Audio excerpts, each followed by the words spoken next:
Hey VH Bio students, this is Mr. Wolf, and today we're going to be talking about the GFP Purification Lab. Now in this pre-lab video, you'll not only learn how we'll be performing this lab in class, but you'll learn a little bit about why scientists use this technique in the real world. So let's go back and talk about the lab we just did, the PGLOW lab, where we were able to successfully transfer a gene from a jellyfish into a bacteria cell, getting that bacteria cell to produce a green fluorescent protein. It was pretty cool to see that protein being produced. Let's talk about maybe a real-world application of this process. Let's talk about getting bacteria to produce human insulin. Now, if we're producing human insulin via E. coli, the question would be, how do we get that insulin to the people that need it? Do we just scrape off the bacteria cells and put them in a bottle and send it out? I don't think that'd be the best way. I don't think people want to be injecting E. coli bacteria into their bodies, let alone that the insulin protein would still be inside the bacteria cells. So the question is, how do we get those proteins out, and how do we purify those proteins so we can sell them and give them to the people that need them? Well, one process to do this is called column chromatography. And to talk a little bit more about column chromatography, I'm going to send it over to my friends at Evotech. Evotech instructional videos. Using chromatography to separate dye samples. Be sure to watch our video on packing a chromatography column before performing this experiment.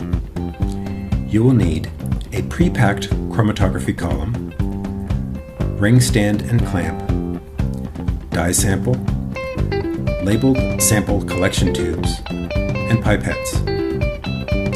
Step 1. Check that the column is securely mounted to the ring stand, making sure that it is straight. Keep the bottom cap on the column and place an empty beaker underneath. Step 2. Carefully remove extra buffer from the top reservoir using a transfer pipette. The top of the matrix bed should now be exposed to air.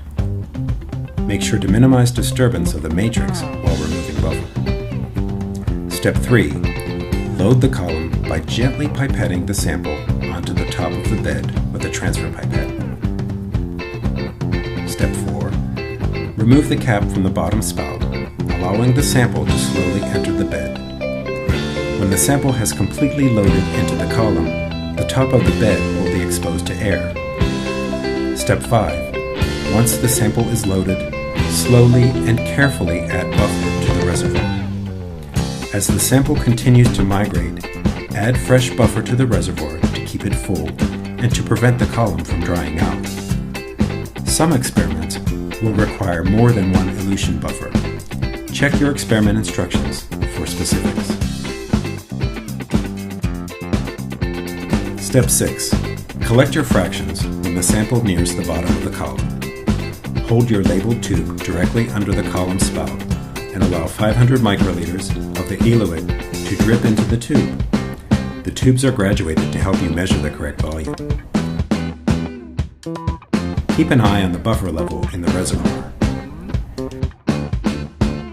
Step 7. Continue collecting 0.5 ml fractions in the sample tubes until the entire sample has passed through the column. Step 8. After all the fractions have been collected, replace the cap onto the column spout. Analyze your results as specified in the experiment protocol. As you can see, running the column chromatography lab isn't that difficult, but instead of using colored dyes, what we'll be using is the bacteria from our PGLOW lab. Now, if we're going to do this whole lab in class, we have to take the bacteria counters from our bacterial plates and somehow break them open to get all the proteins out. As you can see in these diagrams to the left and right of me, this would be the procedure of taking the bacteria off the plate, running it through several different solutions, basically to rupture the cell membrane and to get what we call the bacterial lysate. Now, we've already done this step for you guys, so what you'll be doing is adding the lysate to your columns. Now, column chromatography is an interesting process, very similar to SDS page, where we'll be sorting the proteins based on size.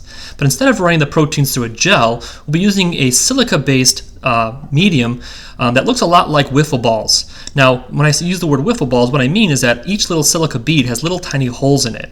And these little tiny holes allow the proteins to run through the silica at different rates. So basically, as we add what's called washing buffer to our protein sample, as you can see, the proteins start to move through the column.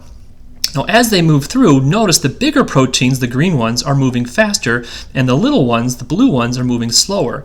That's because those little blue proteins get stuck in those little wiffle ball silica beads and slow down their movement. essentially sorting these proteins based on size. Now at the end, we'll be collecting these proteins in little tiny microtubes, and if this works correctly, we should have the proteins sorted. Now unfortunately, we won't be able to see the proteins very well because they're small, but just like in our P-Glow lab, we'll be able to use a UV light bulb, and if we collect the proteins that glow, one of our test tubes should glow green. Now, a couple things to remember before completing this pre-lab. First, make sure you read over the lab in Google Classroom. It's really important to know these lab procedures coming into class tomorrow. Also, make sure you complete the pre-lab questions on both the lab document and the Google form. You'll be getting points for completing the Google form and having those lab questions on your document. And also, make sure you refer back to this video a few times so you're ready to go for class tomorrow. Thanks for watching. I can't wait to do this lab with you guys tomorrow.